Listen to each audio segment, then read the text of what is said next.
চায়ের প্রতি বাঙালির ভালোবাসা চিরন্তন, আর সেই চায়ের পরিবেশনায় যদি থাকে একটু ভিন্নতা তবে তো কথাই নেই।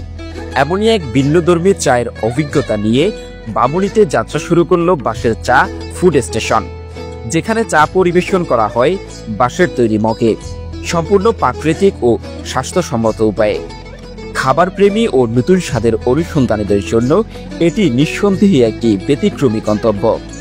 এখানকার মূল আকর্ষণ শুধু বাঁশের চা নয়, মিলছে আরও চমকপ্রদ কিছু খাবার, পোড়া রুটি, ব্যাম্বো ফুচকা এবং নিজস্ব স্টাইলে পরিবেশিত ব্যাম্বো টি।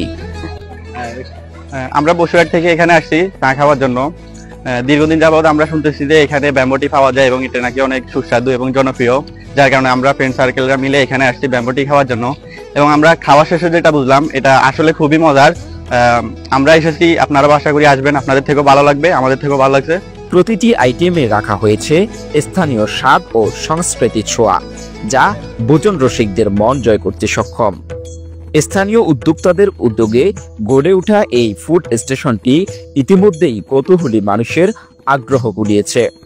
পাহাড়ি এলাকার চা সংস্কৃতিতে উপজীব্য করে গড়ে ওঠা এমন আয়োজন এখন মিলছে নিজ এলাকাতেই, যার জন্য আর ছুটে যেতে হবে না বান্দরবান কিংবা সিলেটের কোনো পাহাড়ি অঞ্চলে।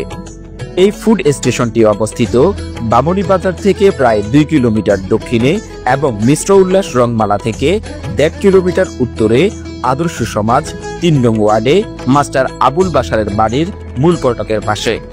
নতুন স্বাদ, পরিবেশ আর ভাবনায় বাঁশের চা ফুড স্টেশন ইতিমধ্যেই সাড়া ফেলেছে বামুনি সহ আশপাশের এলাকায়।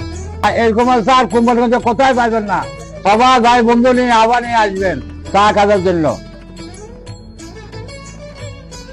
এটি হতে পারে স্থানীয় পর্যটন ও ক্ষুদ্র উদ্যোক্তাদের জন্য একটি উৎসাহব্যঞ্জক উদাহরণ।